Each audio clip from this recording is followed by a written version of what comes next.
Tú ya sabes que Te Cambio es la casa de cambio online con el mejor tipo de cambio de verdad. Llévate un iPhone 13 cambiando dólares hasta el 9 de febrero con el cupón iPhone 13. Por cada $100 acumulas una opción para ganar.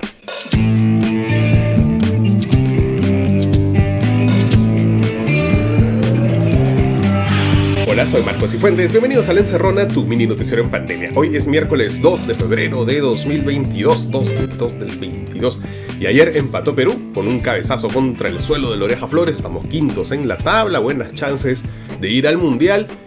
Y esa es más o menos la única buena noticia de hoy. Ayer Castillo recompuso sus fichas y ratificó sus alianzas con los únicos con los que podría aliarse a estas alturas: las múltiples mafias de la educación, del transporte, de la policía, y con los talibanes peruanos, el conservadurismo más supersticioso, proveniente sobre todo del mundo de los evangélicos radicales, pero también de católicos del Opus Dei como el nuevo premier. Ahorita les vamos a hablar de eso. Esta alianza entre mafias y talibanes terminó dejando fuera al nuevo Perú, a la gente de Verónica Mendoza, que salen absolutamente quemados de esta breve experiencia laboral.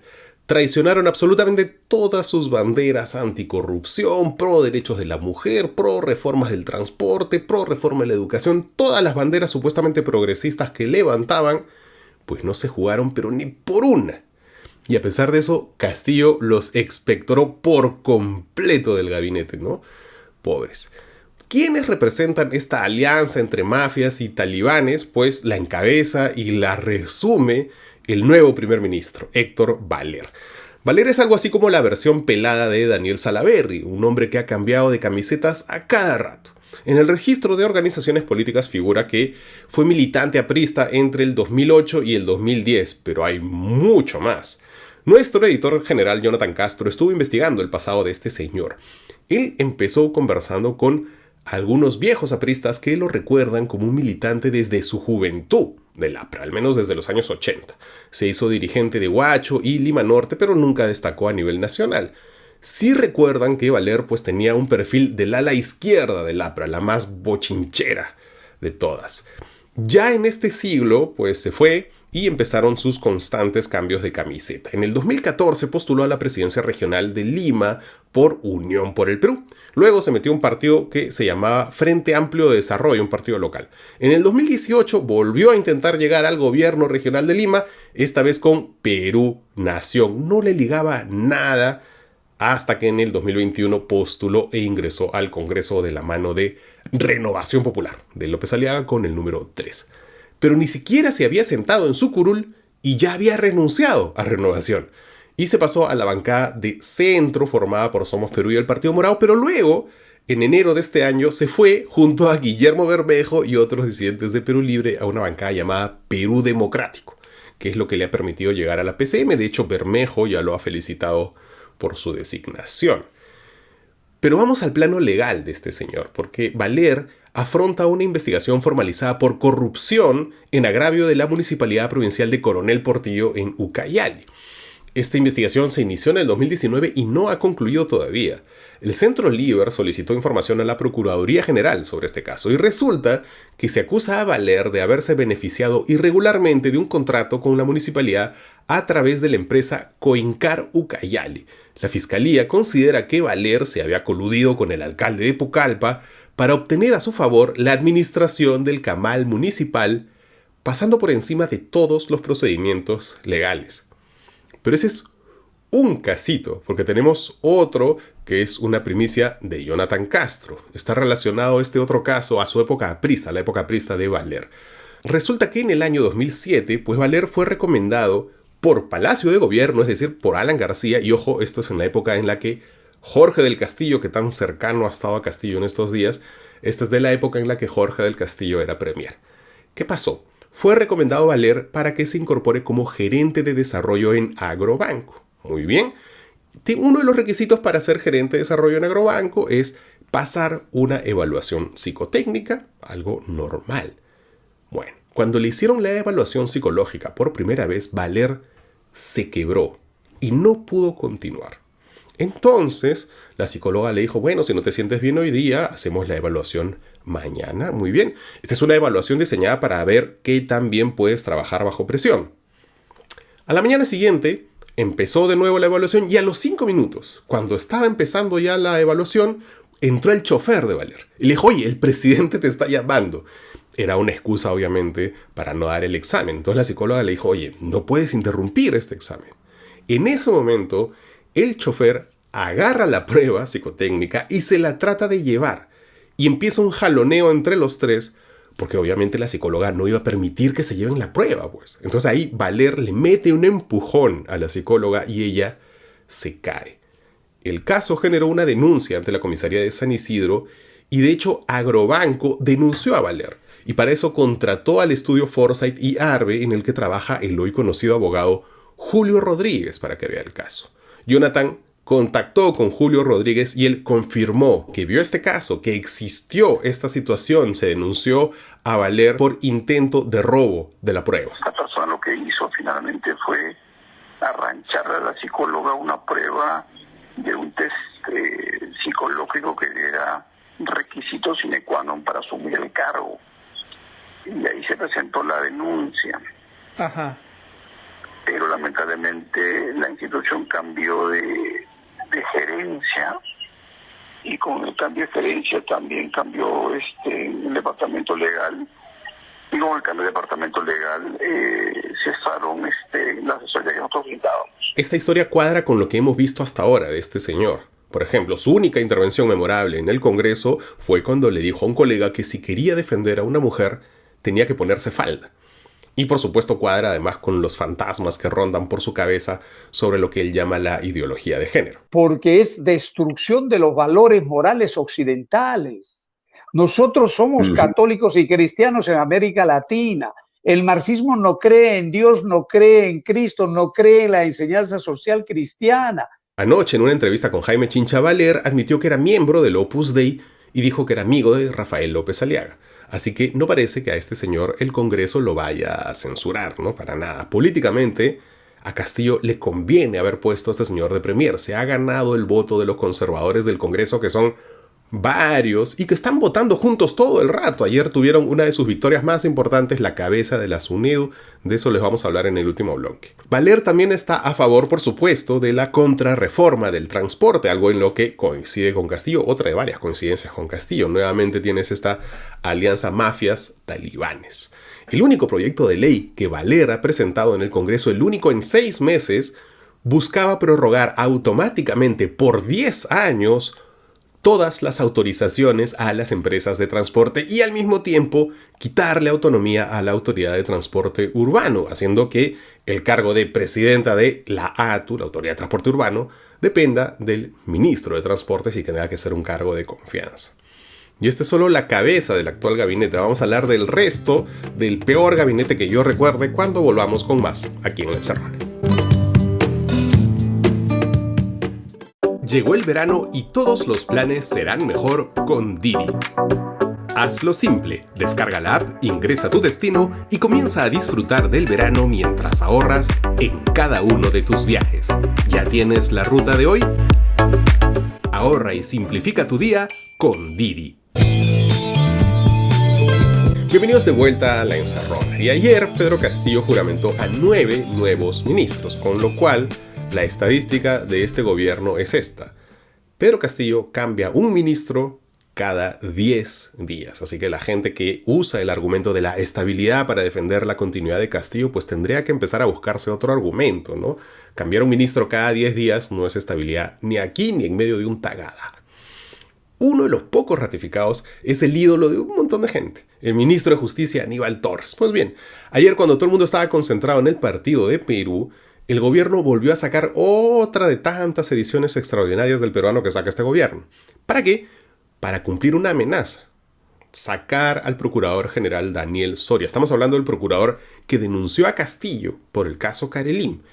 Ese procurador ha sido destituido por el propio Castillo semanas después de que el abogado personal de Castillo y de que el ministro Aníbal Torres amenazaran con revisar su nombramiento. Esta es una resolución firmada por Torres y por el propio Castillo.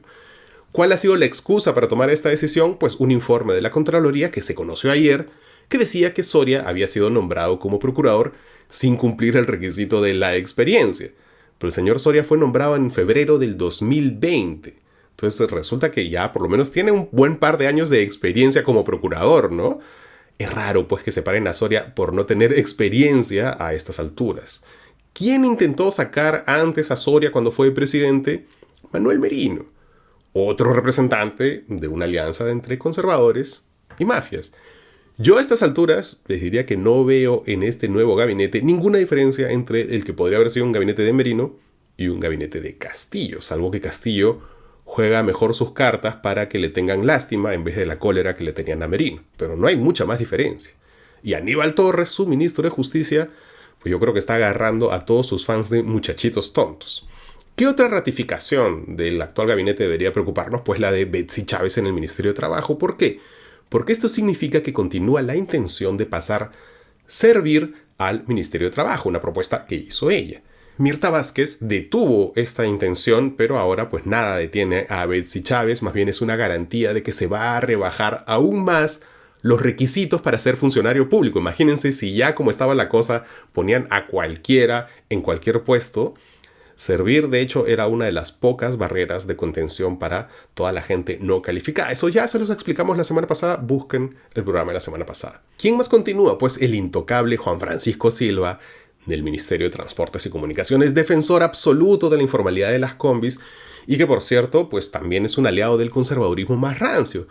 ¿Se acuerdan que la semana pasada funcionarios del Ministerio de Transportes intervinieron los transmisores de la radio PBO, la radio pirata cuyo rostro es Philip Butters? Bueno, salieron todos los gremios de periodistas a decir que era una intervención política, ¿no? Coleguitas que hablan sin informarse. La intervención de esos transmisores fue totalmente técnica. Esta es una radio que literalmente es pirata desde el año 2019. Incluso desde antes no tenía licencia. Se intervino a PBO como se interviene una transmisora pirata en el Perú cada 15 días. Ahí están las estadísticas. Y nadie se queja, nadie dice, una intervención política, ¿no? Bueno, al día siguiente de la incautación, PBO puso otros transmisores, se sentó en la ley y siguió transmitiendo como si nada. No pasó nada, pero fue peor todavía, porque al día siguiente sí llegó la intervención política. Una intervención política a favor de PBO. Una resolución del Ministerio de Transportes, básicamente dándole una amnistía por 60 días a todas las radios piratas que estén exactamente en la misma situación en la que está PBO. O sea, una ley con nombre propio, firmada por Castillo y por Juan Silva. O sea, la incautación de PBO fue técnica, al contrario de lo que dijeron todos los gremios de periodistas. Eso fue técnico, fue hecho por funcionarios apegados a la ley. Esta amnistía de PBO es absolutamente política, firmada por el presidente, firmada por el ministro ratificado Silva. Esa es la intervención política, y que Silva continúe en ese ministerio pues es otra muestra más de esta alianza entre mafias y conservadores. Ahora sí pasemos a los nuevos ministros. Uno de los que más preocupa es el ministro del Interior, el coronel Chávarri. Les hablamos un montón de él. Ayer se confirmó que es contra viento y marea el nuevo ministro del Interior. Básicamente es alguien pues que parece funcional a las mafias policiales que son las que han detonado esta crisis. El Comercio además informó que Chávarri, además de todos los que les contamos ayer, tiene una sentencia por abuso de autoridad y, agárrense, 2 procesos por tráfico ilícito de drogas y delitos contra la administración pública. Nuevo ministro del Interior. En el Ministerio de Cultura han sacado a Gisela Ortiz y han puesto a un abogado llamado Alejandro Salas Segarra, que fue candidato al Congreso por Somos Perú 2 veces, el 2020 y 2021. Señor que no tiene el más mínimo paso por temas relacionados, según la hoja de vida que él mismo presentó cuando postuló. Pero ojo con esto, Salas fue nombrado vocero y abogado de Vizcarra durante la campaña. Insisto, no tiene ninguna experiencia en cultura, más bien viene del sector defensa, y para colmo, resulta que es un terruqueador. Aquí lo vemos terruqueando a Verónica Mendoza, un terruqueador en un gobierno de supuestamente terrucos. Muy bien. Ojo con esto, porque el Museo de la Memoria pertenece al sector que ahora dirige este señor. Estamos viviendo claramente un asalto al Ejecutivo por parte de sectores conservadores, aliados con las mafias que ya estaban allí hace rato. Ayer mucha gente estaba diciendo, este es un gabinete improvisado, ¿no? Mira esta gente. No, este es el gabinete más coherente que ha tenido Pedro Castillo. Este es un gabinete pensado para formalizar una alianza entre una serie de intereses. Y está pensado para durar, para que el Congreso lo ratifique. Porque este vizcarrista Salas, por ejemplo, le gana los votos de Somos Perú al gabinete Valer. Entonces aquí tienes gente del serronismo, el ministro de Ambiente, por ejemplo, del que les vamos a hablar en el siguiente bloque. Tienes gente del ala magisterial de Perú Libre también, la ministra de la Mujer, también le vamos a hablar de ella en el siguiente bloque. Del vizcarrismo, representante de las mafias de transporte, de educación, de las mafias de la policía. ¿Ustedes creen que el Congreso, que está aliado a todos estos intereses, no les va a dar la confianza? Obviamente Castillo no está detrás de este gabinete. ¿Habrán sido sus ahora famosos asesores? Es posible. Con ello ha habido novedades, pero la verdad es que no tenemos tiempo. Vamos a hablar de ellos mañana, porque hoy tenemos que hablar de algo más urgente. La SUNEDU. Vamos a hablar de la SUNEDU cuando volvamos con los titulares de hoy, aquí en Encerrona. Porque tú lo pediste. Desde el lunes 31 de enero al miércoles 2 de febrero. Si tu pedido es mayor a 120 soles, el envío es gratis. ¡Sí! ¡Escuchaste bien! ¡Gratis! A toda la ciudad de Lima. Y porque nunca es suficiente, tenemos 20% de descuento en títulos seleccionados de literatura esperándote. ¿Qué esperas para probar la librería virtual más rápida del Perú? Buensalvaje.com. ¡Libros para todos!